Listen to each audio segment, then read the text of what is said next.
I raised him for 10 years. Then I gave him away. Mr. Harper?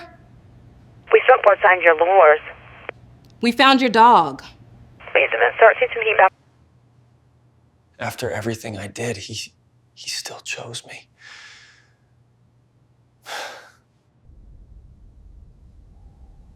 He saved her. He didn't just come back. He changed my life. I raised my dog for 10 years. His name was Max.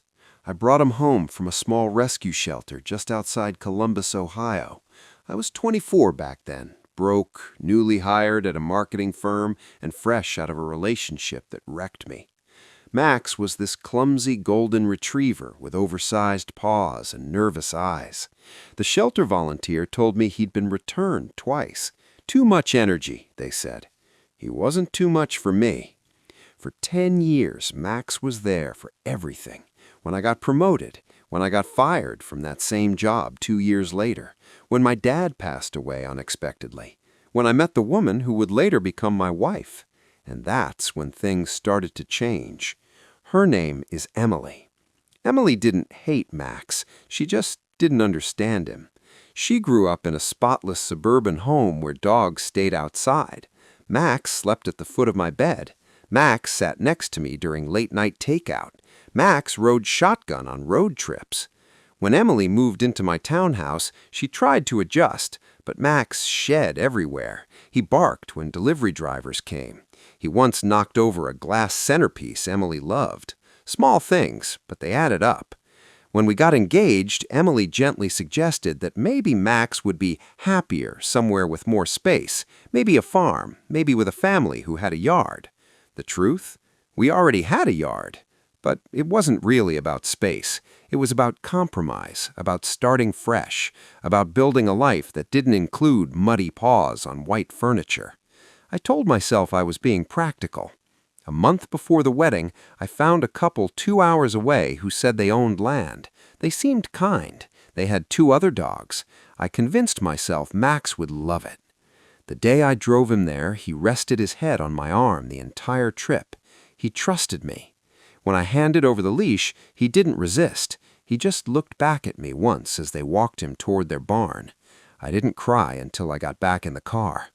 The wedding was beautiful. Perfect weather, perfect photos. Everyone kept saying how lucky I was. And for a while, I believed them. Life moved fast after that.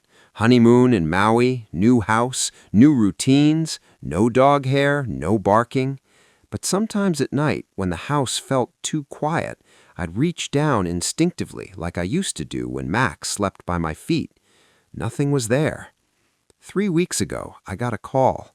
It was from an unknown Ohio number. I almost didn't answer.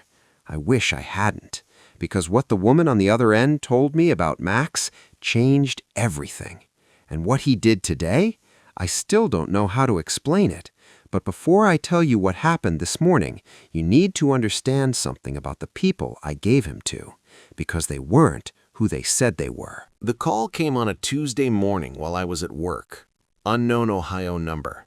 I almost let it go to voicemail, but something in my gut told me to answer. Hello? There was a pause, then a woman's voice. Calm, professional. Is this Daniel Harper? Yes. This is Officer Martinez with the Franklin County Sheriff's Office. My stomach dropped. The first thing I thought was Emily. Car accident, hospital, something terrible. But then she said his name. Sir, do you own a golden retriever named Max? For a second, I couldn't speak. I used to. Another pause. Papers shuffling. We found him early this morning on the side of Route 33. Malnourished, no collar, but he's microchipped. Your name is still registered. Malnourished. The word didn't make sense in my head. The couple had land, other dogs. They seemed stable. There must be a mistake, I said. I rehomed him months ago to a family in Lancaster. They have property. Silence again. Then her voice changed slightly. Sir, the address you're referring to? That property's been vacant for over a year. I felt the air leave my lungs. Vacant? That's not possible, I whispered. I met them there. Whoever you met didn't legally reside at that address. My hands started shaking. How bad is he? I asked. There was hesitation before she answered. He's underweight, dehydrated. He has an old injury on his back leg that was never treated. The vet believes he's been on his own for a while. On his own? For months, I'd been telling myself he was happier, running on acres of land, living some kind of movie-perfect farm life. Instead, he'd been surviving. Alone. Why did he come back here? I asked, barely above a whisper. Officer Martinez didn't answer right away.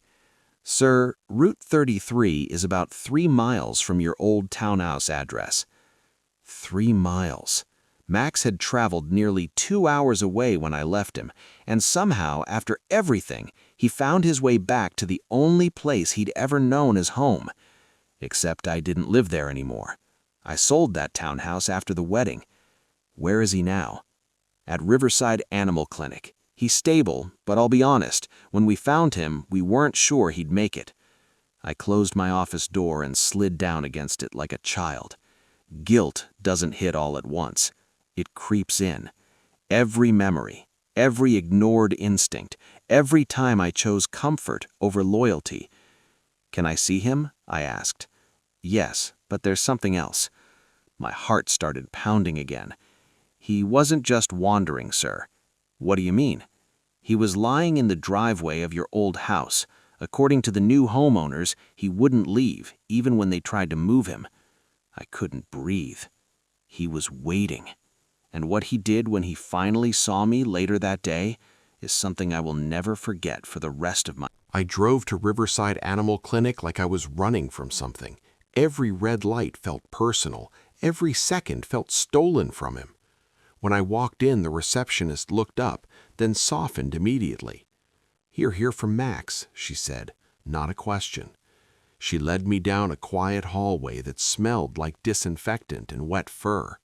My chest felt tight, like I was about to confess to a crime I didn't know how to explain. She stopped outside a small room. "Just be prepared," she said gently. I nodded, even though I wasn't. Max was lying on a thin blanket. He looked smaller. His ribs were visible under his fur. His back leg was shaved and wrapped. His face was gray around the muzzle now, something I hadn't noticed before. For a moment, I just stood there. Then his ears moved. Slowly, his head lifted, and then he saw me. His entire body changed. His tail started hitting the floor weakly, like it wasn't sure it was allowed to be happy. He tried to stand, failed, then tried again. I rushed to him, dropping to my knees. "Max, I'm here," I said, my voice breaking. He pressed his forehead into my chest and let out a sound I didn't know dogs could make. Not a bark, not a whine, something deeper. I held him and cried like I hadn't cried since my father's funeral. The vet came in quietly and waited until I could breathe again. "We think he was dumped or escaped, but based on his condition, he's been traveling for a long time, living off scraps, rainwater, whatever he could find." "He found his way back," I said. She nodded. "Dogs don't forget." I stayed with him for hours. I told him everything, how sorry I was, how I failed him, how I chose convenience over commitment. He didn't need explanations. He just needed me there. That night, Emily called asking where I was. I didn't answer. The next morning, I made a decision that would change my marriage forever. I told Emily everything. She was quiet for a long time. Then she said something that still echoes in my head. "I don't think it's healthy to bring him back." That's when I realized something terrifying. I wasn't choosing between a dog and a wife. I was choosing between the man I'd become and the man Max still believed I was. And what Max did 2 days later, while I was still trying to decide, forced that choice in a way I never saw coming. because he didn't just survive, he protected someone. And the reason he did it leads directly back to me. I wish I could say I made the right decision immediately. I didn't. After I told Emily everything, the house felt like it had split down the middle. She wasn't cruel, she wasn't heartless, but she was firm. "We just got married, Daniel," she said. "We're finally building something stable. Bringing him back, it's like reopening an old chapter." Old chapter. That's what Max had become. A memory, an inconvenience, a symbol of who I used to be. "I'm not asking you to abandon him," she continued. "Help him recover, find him a better home, a real one this time." A real one. The word stung because she didn't understand. I was his real home for 10 years, but I didn't argue. I told her I just needed time to think. 2 days later, I got another call from the clinic. This time, the vet sounded different, urgent. "You need to come down here," she said. My heart started racing again. "Is he okay?" "He's fine, but something happened this morning." When I arrived, there was a police cruiser outside the clinic. My stomach dropped. Inside, one of the vet techs was holding a little girl, maybe 6 or 7 years old. She was crying, but not hurt. Max was lying on the floor nearby, alert, focused. "What's going on?" I asked. The vet pulled me aside. The girl wandered away from her mother in the parking lot. A man approached her. One of our staff noticed something felt off but couldn't get there fast enough. My chest tightened. Max did. Apparently, when the man grabbed the girl's wrist, Max, who was still weak, still healing, lunged. He knocked the man backward and positioned himself between him and the child, growling. Not wild, not out of control, protective. The man ran. Security cameras caught everything. "He shouldn't even have that kind of strength right now," the vet said quietly. But when he heard her crying, something switched. I looked over at him. His ears were perked, eyes calm, like he had simply done what he was supposed to do, like he always had. Suddenly, every excuse I'd been holding on to sounded pathetic. Too much hair, too loud, too inconvenient. This dog had crossed counties to find me, starved, slept in the rain, and the moment he had a chance to protect someone, he didn't hesitate, even after I had. When I got home that night, I didn't ease into the conversation. "I'm bringing him home," I told Emily. She stared at me. "Daniel," she said. "No. I failed him once, I won't do it again." Silence filled the room. Then she said the words I knew were coming. "If he comes back, I don't know if I can stay." It wasn't dramatic, it wasn't shouted, it was calm, real. And that's when I understood something brutal. Max had proven what loyalty looks like. Now it was my turn. What I decided that night cost me more than I expected. But what happened 6 months later, that's the part no one saw coming. I brought Max home the next day. Not to the townhouse, not to the quiet, perfect house Emily and I had picked together. I rented a small place on the edge of town. 2 bedrooms, hardwood floors already scratched, a yard that wasn't impressive, but it was ours. Emily didn't scream. She didn't beg me to reconsider. She just packed a suitcase. "I hope you don't regret this," she said at the door. "I already regret enough," I answered. And just like that, my marriage lasted 11 months. The first few weeks alone were brutal. The house felt emptier than I imagined it would. Max needed medication for his leg. He had nightmares sometimes, small whimpers in his sleep that made me sit on the floor beside him until he settled. But something else happened too. He started healing, not just physically. His fur slowly regained its shine. He put on weight. His limp became less noticeable. Every morning he'd wait by the door with that same old excitement, like no time had passed at all. like I hadn't failed him. One afternoon, about 6 months later, I was at the park with him, same park I used to take him to when he was a puppy. The leaves were starting to turn orange. A woman nearby was struggling with a golden retriever puppy that clearly had too much energy. "He won't listen to anything," she laughed nervously as the pup tangled her in the leash. I smiled. "They usually don't."